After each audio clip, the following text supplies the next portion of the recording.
Hello.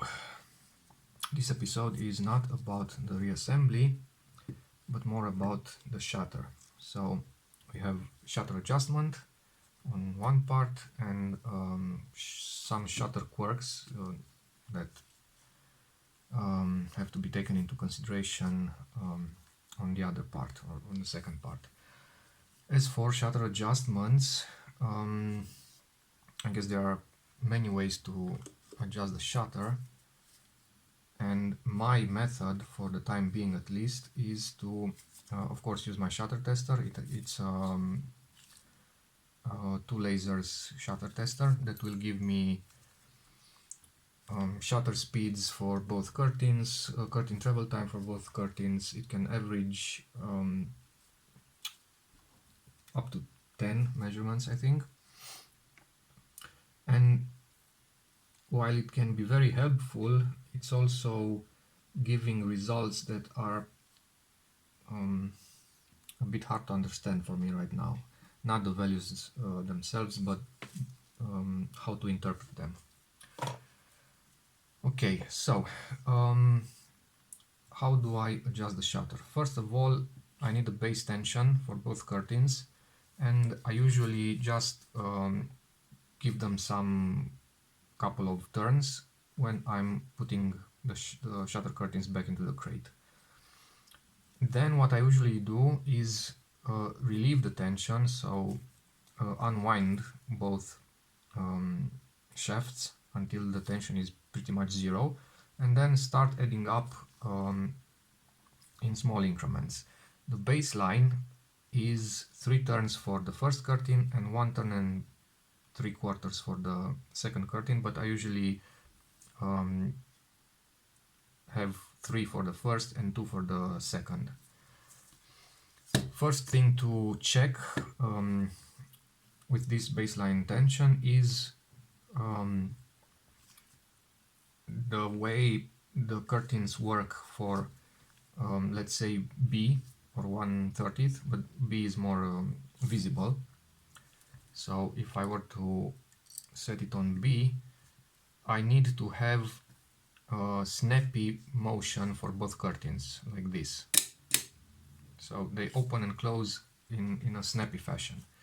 Then, if this is okay, I will test it for the fastest shutter speed and look for capping, shutter capping. So the situation when the second curtain catches up on the first one and closes the gap before both curtains have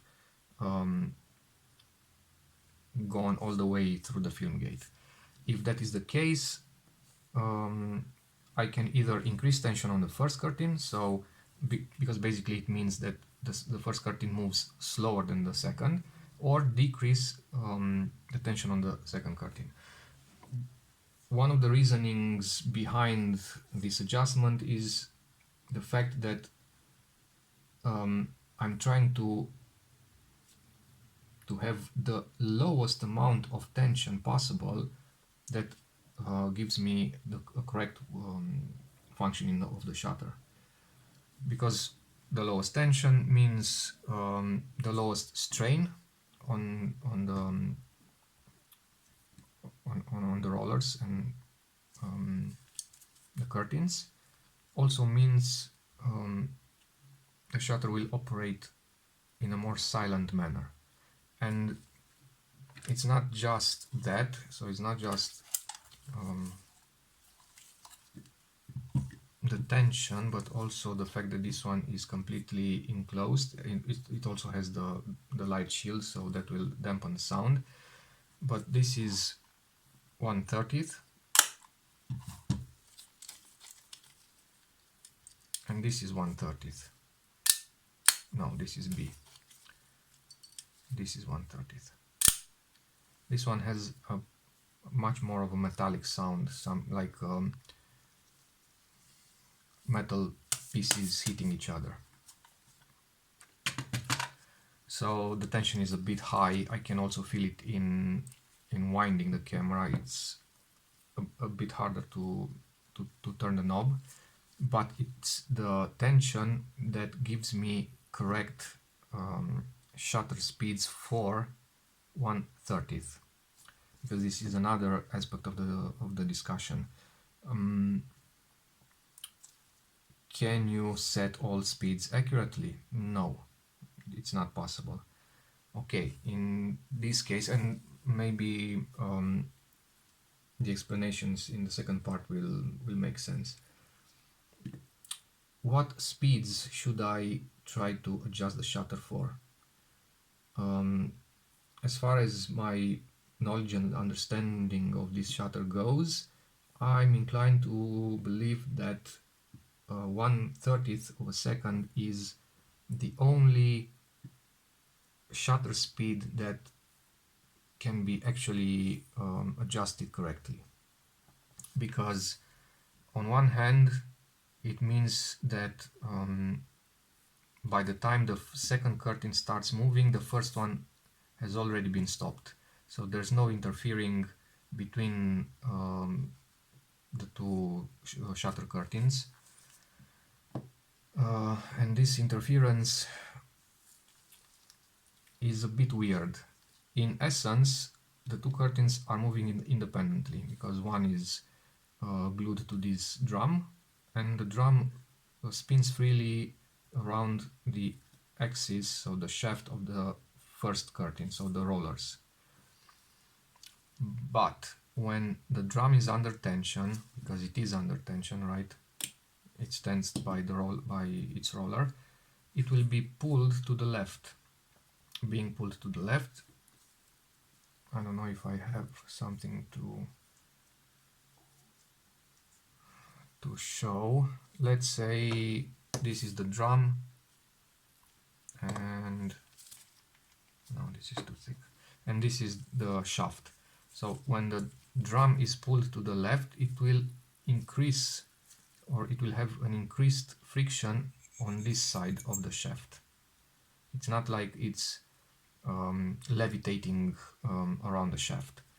Therefore, when one turns, it will induce a tiny amount, but present amount of friction, or friction generated motion, rotational motion, in the other. Either the first one is turning and turns or spins the other, so the first curtain is spinning and thus inducing a spin motion to the second curtain, or vice versa.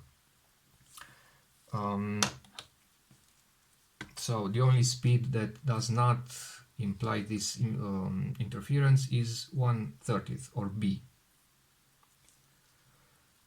Okay, on the other hand, it's also the only speed that doesn't involve either the slow speed escapement or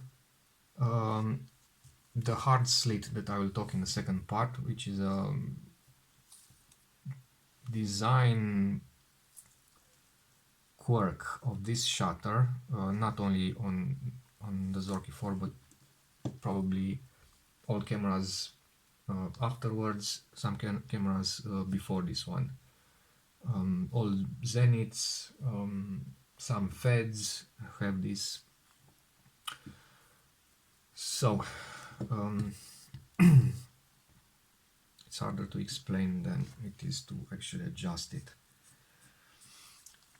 In essence, it's a matter of increasing or decreasing tension individually on the two adjusters until you get the curtain travel time to be as close as possible to one another.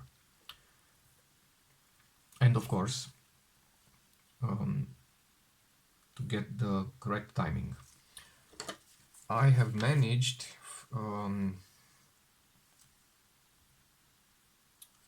to get this. So these are the values I got for 1/30th. This is an average of 10 exposures, and I've got curtain travel time of 90 milliseconds for both curtains. Laser 2 means curtain 2, laser 1 means curtain 1. And the shutter speed average of 1/30th exactly. And this is the minimum shutter speed and maximum shutter speed in milliseconds as an average of 10 measurements. There is no variation between them. So I didn't think this was possible, honestly. What I did find was the fact that the shutter was capping at 1000. So I had to decrease tension on the second curtain until there was no more capping, and that led to a decrease of shutter speed for the second curtain to 29th of a second. So it's pretty much not perfect, but as good as it gets. The problem is with the design on one hand, and with the fact that the more you increase the shutter speed, so you go from 30th upwards towards the high speeds, any small amount of friction, any small amount of interference will be more and more present, it will more and more affect the actual shutter speed. So what is almost impossible to see or to actually have an effect on the final image on the slower speeds, it will be quite visible on the highest or higher speeds. Oh look, some old grease that got away.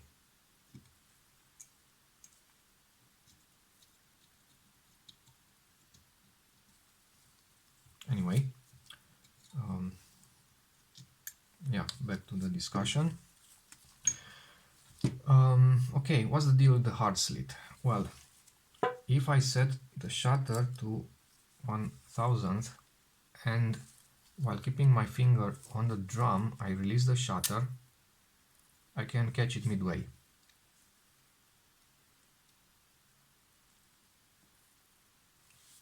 So this is the gap generated at 1,000th of a second, and I feel it's a bit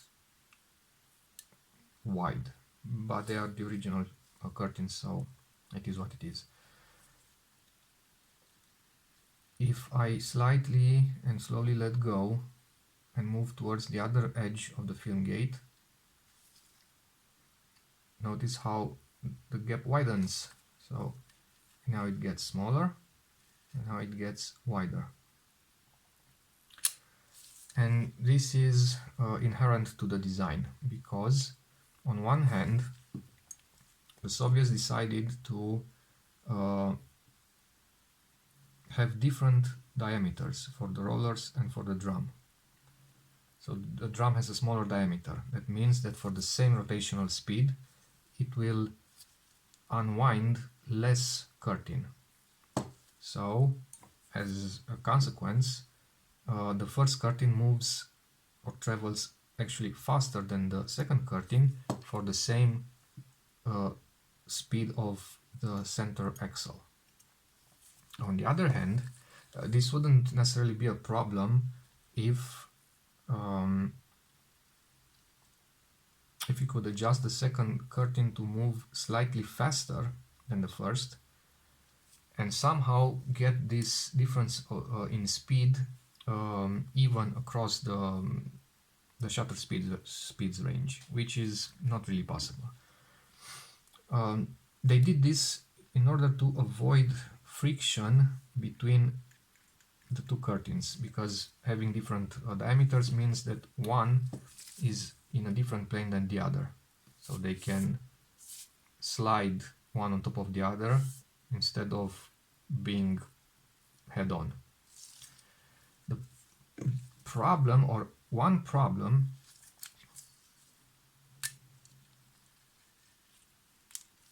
is here. See, if I try to push on the first curtain, it doesn't move. If I push back on the second curtain, it will move, but the first curtain doesn't move, because this is the tripper of the first curtain, and it has this little prong that actually hits this. This is the control disk, let's say, of the second curtain. So it spins, it trips the brake and pushes it aside, and then it can catch up to the second curtain, and in fact it will push it along. So if the second curtain's tension is lower than the first curtain, this is what happens. It pushes it along and creates a hard connection between the two curtains on this side of the shutter. So it will generate the same rotational speed in the shaft region, let's say. And that means that both the rollers and the drum will move with the same speed, and that also means that the two curtains will in fact move with different speeds or a different rate. And that is the reason this gap changes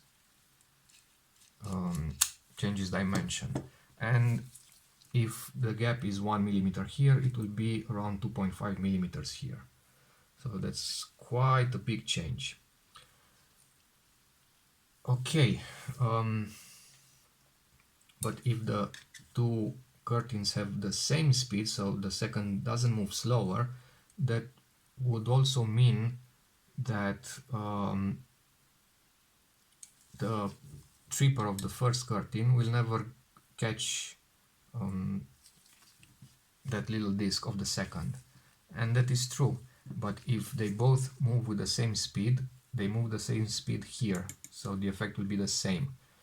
They will have to move with different speeds here to actually have the same speed here. So the second curtain should move faster here than here. The difference is so small that I don't think you can actually adjust it to work that way. I haven't been able to do that so far, so I don't know. Also, judging from the theory or the theoretical part of the problem, it means that a small gap on the right side will transform into a larger gap on the left side. So that means that the shutter speed measured here is longer than here. So if I have, let's say, 250 here, I would probably have to have, I don't know, 100 here. But that's not the case, because when I'm actually measuring the shutter speeds, I get opposite results. The shutter speed here is actually slower than it is here, and I have no idea why.